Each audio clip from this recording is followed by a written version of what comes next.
Good evening, or nearly good morning.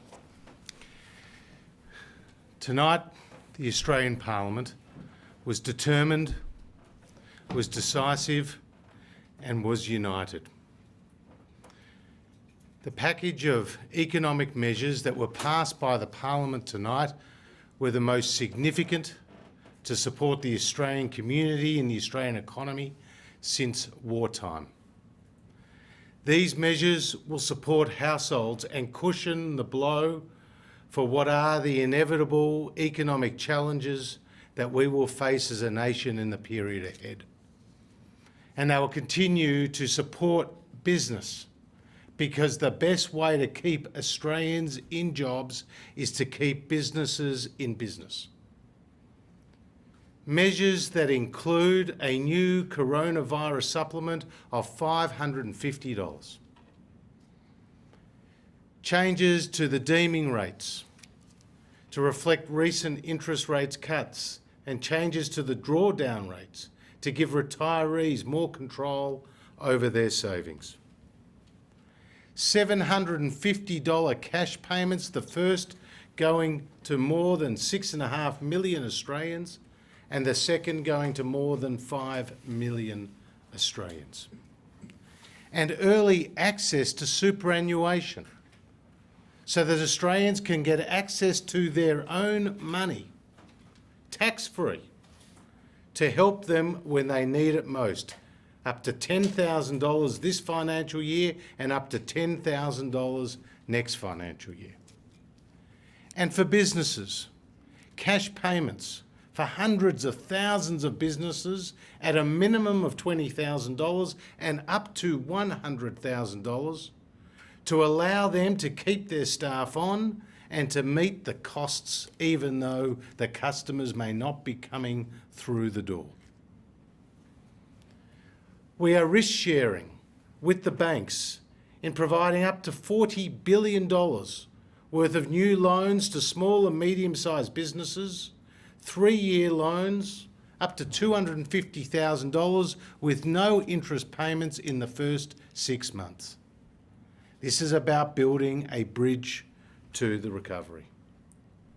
And support for Australian businesses who employ apprentices. 117,000 apprentices will get a 50% wage subsidy through the measures that this Parliament has passed tonight.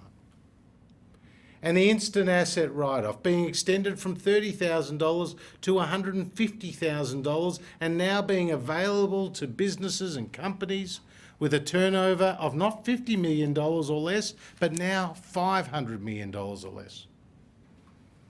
And accelerated depreciation at a rate of 50%, again for businesses with a turnover up to $500 million, and that will be available to June 30, 2021.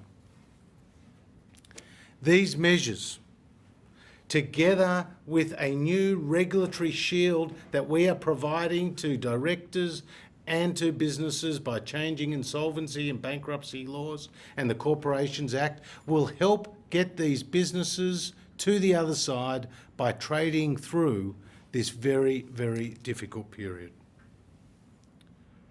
We know that the economic situation has deteriorated as every day passes.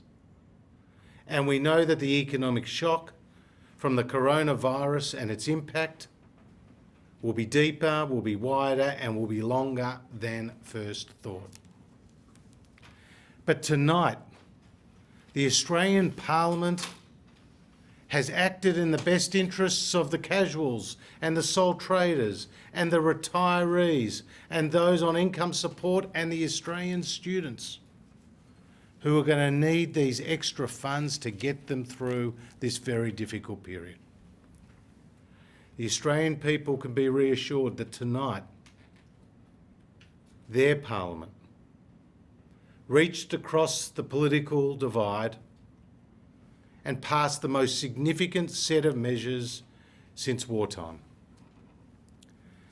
We face an enemy that is under no flag and that has no face. It's an enemy that we cannot see, but we know that we must deploy every weapon in our arsenal to defeat it. So together with the health measures that we have introduced, these economic measures are designed to support the Australian people at this difficult time. We know that much has already been done, but there is a lot more to do, and we will continue to do it. Treasurer, can you explain in really simple terms what the amendment passed tonight will mean? What it means is that the students who are receiving AB study or OS study or youth allowance students will now get access to the coronavirus supplement of $550. But also these amendments will give more flexibility to the Minister for Family and Social Services to make necessary changes by regulation as required, because we know that the situation with the virus continues to evolve, and as a result, changes may need to take place in the period ahead. So that's 250,000 people between those three payments, or almost. So how much is that going to cost the budget? $1.7 billion. And where is that money coming from? Is that on top of the 40 billion, that's the interim amount that the Finance Minister has? This money is on top of the $66 billion package, and obviously this is money that must be spent in the period ahead. As you know, the measures that we've announced are for 6 months and obviously can be extended depending on the time, but as required. But the Prime Minister has prepared the nation for the challenges that are ahead for at least 6 months or more. So those costings are based on that period of time. So, just to be clear, the 40 billion that the Finance Minister now has at discretion... Still has that discretion for $40 billion to spend as required for urgent matters that may be required. As you know, we also passed appropriations bills tonight, which are also very significant. About $83 billion worth of funding through those appropriation bills for the next 7 months. Is there anything you can give as an example when you say what that 40 billion might be used for? Could be used for extra health expenditure, and obviously there's going to be a continued need to spend more money on health, and as you know, we already have expended a significant amount of additional funds, and when it comes to the health of Australians, there's no more important priority at this time. Can I just ask you on the question of urgency? You've said here tonight you're fighting an evil that you can't see, but these payments don't come in until the end of April. Why couldn't this have been pushed forward? Isn't this urgent today? You're seeing the unemployment... Well, let me make very clear that 6.5 million people will get a $750 payment from the 31st of March. So that is very soon. We also know that we have waived the waiting periods for people who are going onto the welfare system. So our move has been designed to enhance the safety net.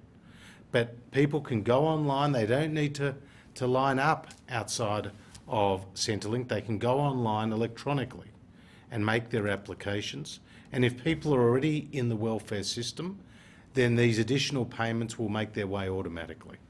There could be the risk of these people growing into their new incomes. Are you definitely going to be taking it away further down the track? Well, obviously we have made it very clear that our principles around both the first and the second package are that the measures are temporary, the measures are targeted, the measures are proportionate, the measures are scalable, and that the measures use the existing tax and transfer system. We have not sought to redesign the programs and come up with new ones. What we've sought to do is move with haste by using the existing systems. Treasurer, we've heard some incredible figures about potential job losses spoken about today in the terms of millions, and some suggestions of more than 2 million projected. Can you comment on whether that is a possibility at this point? Well, when we costed this particular new initiative around the coronavirus supplement, it was an estimate that perhaps up to 1 million people would get this new supplement on top of those who are already on New Start. And so over 700,000 are already on New Start, now known as the Job Seeker payment. And what we're talking about here potentially is 1 million new recipients of this Job Seeker coronavirus supplement. But I want to make it very clear that people who may be receiving this $550 may not be unemployed. They may be casuals or sole traders who have had their hours reduced or their income reduced as a result of the coronavirus supplement.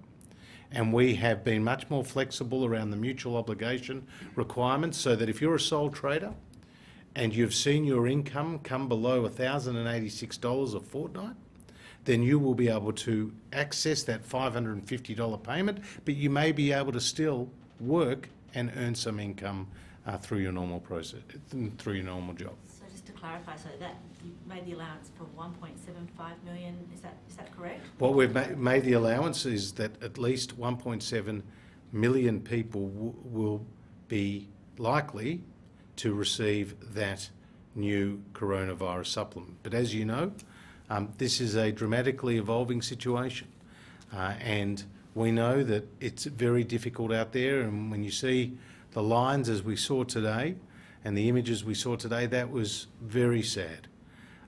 But we also know that the Australian government has delivered the first balanced budget in 11 years and got the books back on track, which has given us the financial firepower to respond as required at this time of need.